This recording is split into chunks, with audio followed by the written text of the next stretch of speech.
Hello student, how are you doing? In this short video we're going to talk about surfaces. In the previous video we're talking about surface area when the function was given in a form of scalar quantities like f of x y was equal to x squared y, and you want to find the surface area, you have to write this one as in an explicit form, that all the z and x and y be in one side. Therefore we wrote this one at x squared y by moving it to the other side and z, and we call this one f of x, y, and a z. You don't have to call it f, you can call it a g or w or whatever. Then you found the gradient of the g, and the gradient of the g was negative respect to x, negative 2xy. Respect to y was negative x squared, and respect to z was 1. And the surface area, you need the surface, and that's not the arc length, that's the larger s. And you took this one, the magnitude of the gradient, and you put partial derivative of x squared, partial derivative of y squared plus 1. But in here, because it was the surface area, we put dA, and we changed that surface to an r, because I need area of the region. Therefore, if I ask you, I have x plus 2x plus a y plus a z equal to 12. If you are in a first octant and you have a plane, what is the surface that by this plane cover on the x and a y right here, x and a y plane? Therefore I'm looking for my region. My region means z is 0, and in here your z becomes 0. You have 2x plus y equal to 12, and in here you have to make either x fixed or y fixed. And if I make my x fixed, go from 0 to 6, but because I said the first octant, my y is going to be from 0 to 12 minus 2x. But in here I need the partial derivative of that respect to, I need a surface area, which I need to find the gradient of that one. Therefore, please remember, when you do that, that has to be written in form of a function. Means z must become equal to 12 minus a y minus a 2x. Make sure the power of the z is here is 1. Therefore, if the power is 2, that's not gonna become a function. Therefore, make sure the power of z is 1. Then go back right here into your surface and find the partial derivative respect to x, and square it, partial derivative of y, and square it, and partial derivative z must be either 1 or negative 1. And then dA, and you find the surface area.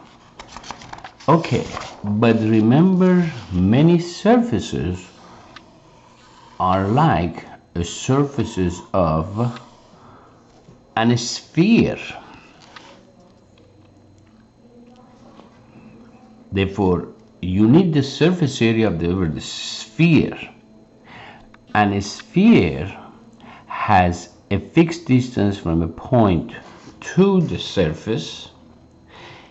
It also have the longitude, and it also have the latitude, and we said x is equal to r cosine theta, but in a spherical coordinate your r was rho sine phi cosine theta, and your y was rho sine of phi sine theta, and your z was rho cosine of phi.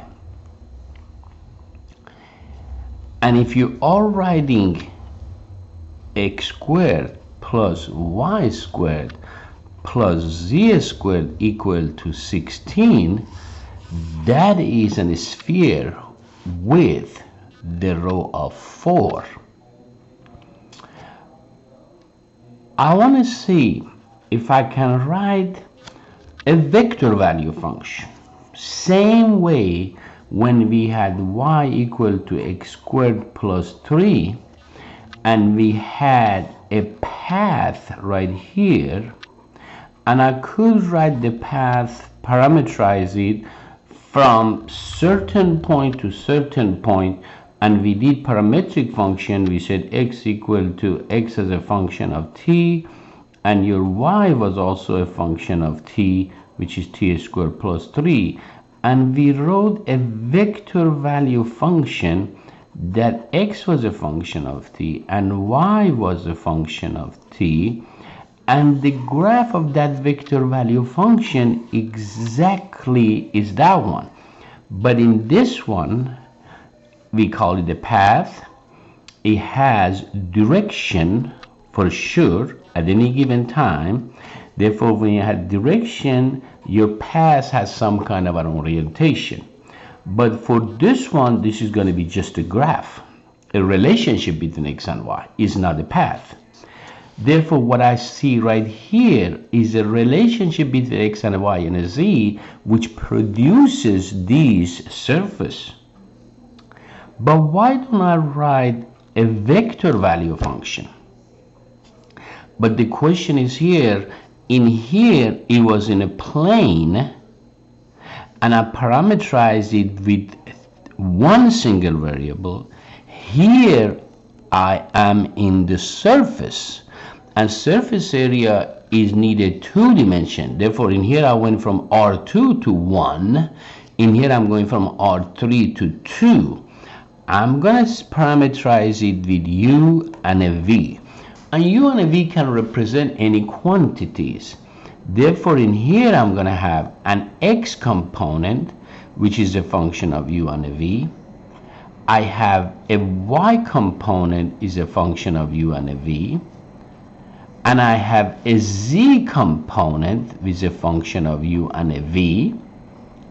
Therefore, I can write a surface represented by that vector values is not single one. It is a vector, but it's a vector of multivariable. That was a vector of single variable. Here your derivative is r prime of t, but in here is not derivative r prime of u. It's partial derivative with respect to u, partial derivative with respect to t. And instead of x, I'm going to put rho sine of phi cosine theta. But what it come in place of a u, or what it come in place of v, then you have to make a decision. Maybe I come in here and I call my phi to become a u and my theta to become a v. And this will become an I component plus rho sine of phi sine theta j, and your z was rho cosine of phi. But in here I write u and a v as a representative. Then you can replace it with phi and a theta or whatever you want. Therefore my phi was a u, my theta was a v, and my phi, and this one is a cosine of phi was a u. Therefore, I can rewrite this vector value function R of u and a v. But in here, I need a sphere with a radius of 4. Therefore, that number has to be defined like a circle. We put 2 cosine, 2 sine, 3 cosine, 3 sine. Here, if I'm going to write the unit sphere with a rho equal to 1. Therefore, I'm going to write sine of u cosine of a v I plus sine of a u sine of a v plus cosine of a u. But you gotta tell me what is those u and a v. Your u is your longitude, which only go from a 0 to pi, and your v is here that's right, 0 to pi, and your v is your latitude. We go from 0 to 2 pi. But you gotta define those things. Therefore, you have to learn how to parameterize function. And then if somebody said, okay,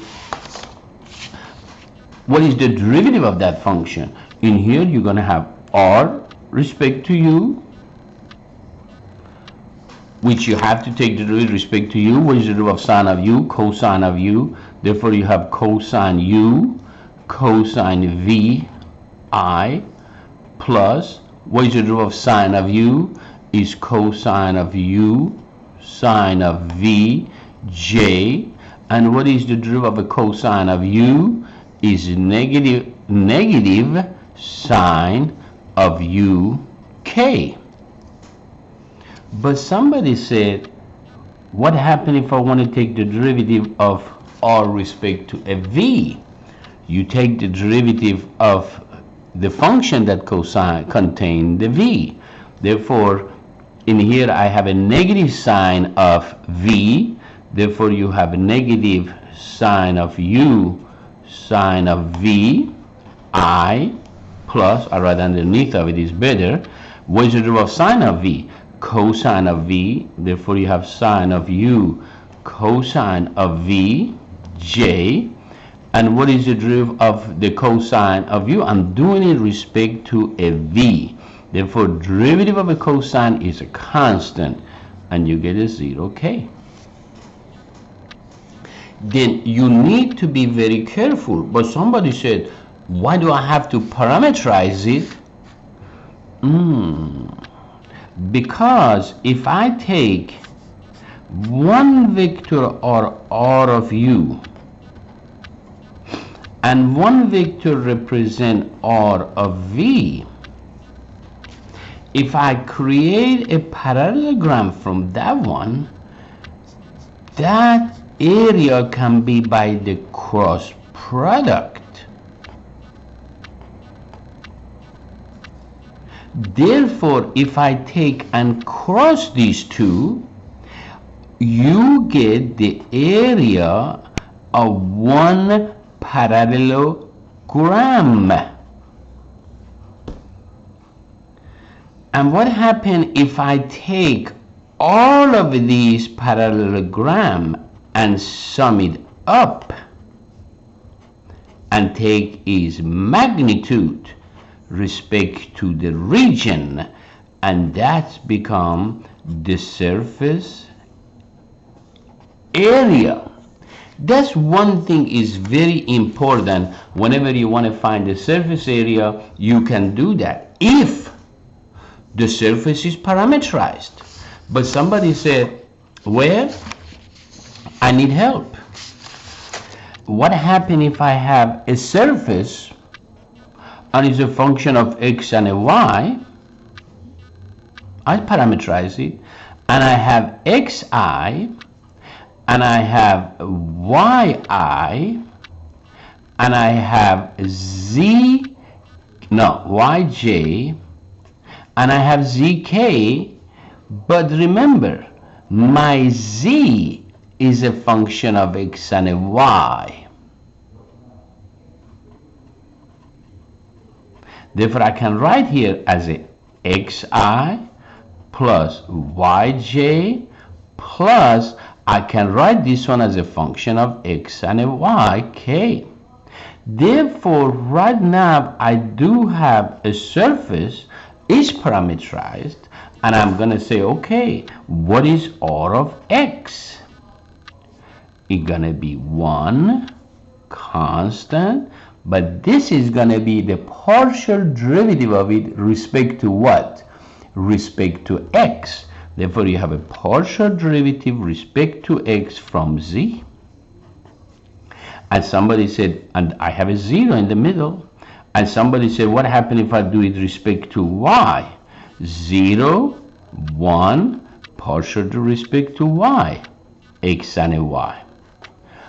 And somebody said, okay, why don't you cross these two for me and find the magnitude, and you get my surface area. I said, okay, surface area, I'm going to write I, j, k, my rx is 1, 0, partial derivative of x, 0, 1, partial derivative of y. Then I'm going to go ahead and I'm going to say the I component is partial derivative of x minus the j component is a partial derivative of y, and the k component is 1. This is r of x crosses with r of y. But if I take the magnitude of that one, the magnitude of it, you get partial derivative of x squared plus partial derivative of y squared plus 1. And if you sum up all of that r of x crosses with r of y, dA, and that is the region under the surface, is the same as you find the region, but instead of that one you have partial derivative of x squared plus partial derivative of y squared plus 1 dA. And this is nothing except the magnitude of the gradient.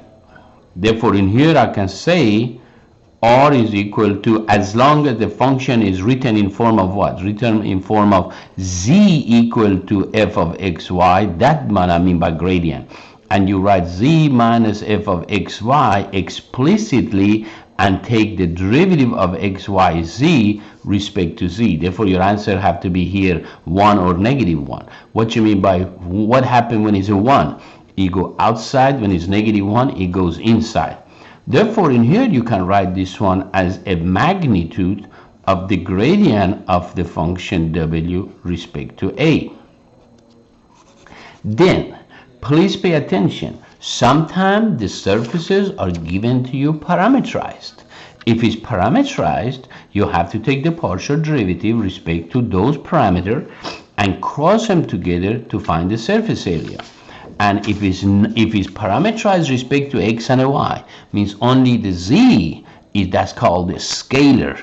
If the z is only parameterized respect to x and y, you can find this one as the area of a surface.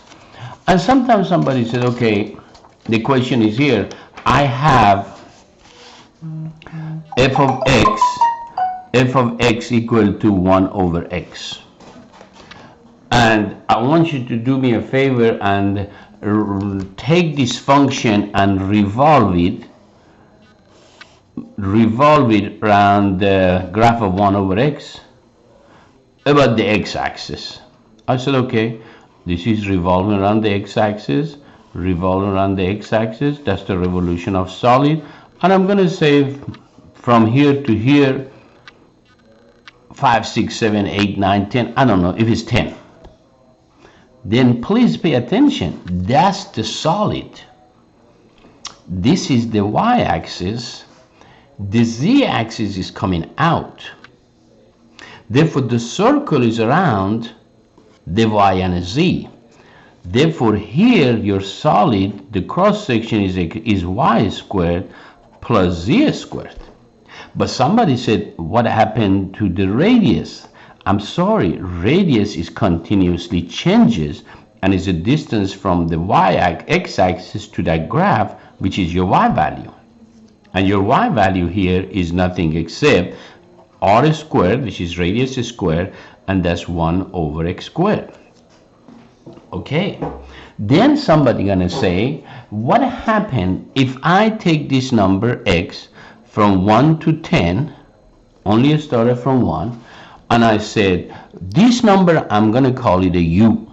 Therefore, my x is equal to u. I'm gonna parameterize it. Then what I have a circle in the y-axis and a z-axis. Therefore, I have a radius here, and it depends to that angle. And I have to understand what is that angle. If this angle is theta, then the y value is r cosine of theta, and your z value is r sine of theta. But somebody said, what was your r? Your r is a y value. And what was your y value? 1 over x. Therefore, your r is your y value, and your x was 1 over a u. Therefore, your y is equal to 1 over a u cosine, but I'm going to call the theta correspond to a v, cosine of the v. The z value become 1 over a u sine of the v. Therefore, for that one, if I want to parameterize it, I can parameterize it respect to u and a v, and that's equal to your x was a u, your y was 1 over u cosine of a v plus a j, plus your k was 1 over u sine of a vk. Therefore, yes, I can parameterize it, and I can easily have a partial derivative respect to u, partial derivative respect to v. And somebody said, what does it do good for you? Two things. I can take the u crosses with the v, and I take the magnitude of it, and the region is a circle. And in here I can put r d theta, and in here I can go 0 to r, whatever your r is, and in here I go 0 to 2 pi. And in here your r is going to become 1 over x, which is 1 over u. Therefore, you can go ahead and parameterize this and find the area of a surface. But somebody said, I'm not interested in area of a surface. I am looking for a vector normal to the surface at any given point. I said, okay, if you take r of u and you cross it with r of v, you will get a vector perpendicular to both. Therefore, from this one, you are going to have a r of u, you are going to have a r of v, but if you cross these two together, you get a vector normal. Therefore, from today you have to know if you need a normal to a level surface, two things. Number one is the gradient of the function, but if it's a parameterized, you take r of u crosses with r of v. That gives you also a normal vector. And that is very important to know, because if this one is, what is, somebody say, what is r of u? Is a partial derivative of x component respect to u, the y component respect to u, the z component respect to u. And what is r of v? And therefore r of u is partial derivative of f, partial derivative of y, partial derivative of z. And how about the v? Is the partial derivative of the x component, the y component, and the z component. and ijk, and you can cross these two and find a normal vector. Therefore, two things you learned today, and what you learned today in here, that your surface area, if you are parameterized, that's your surface of ds. That's not an arc length. Arc length is a lower s and the small ds.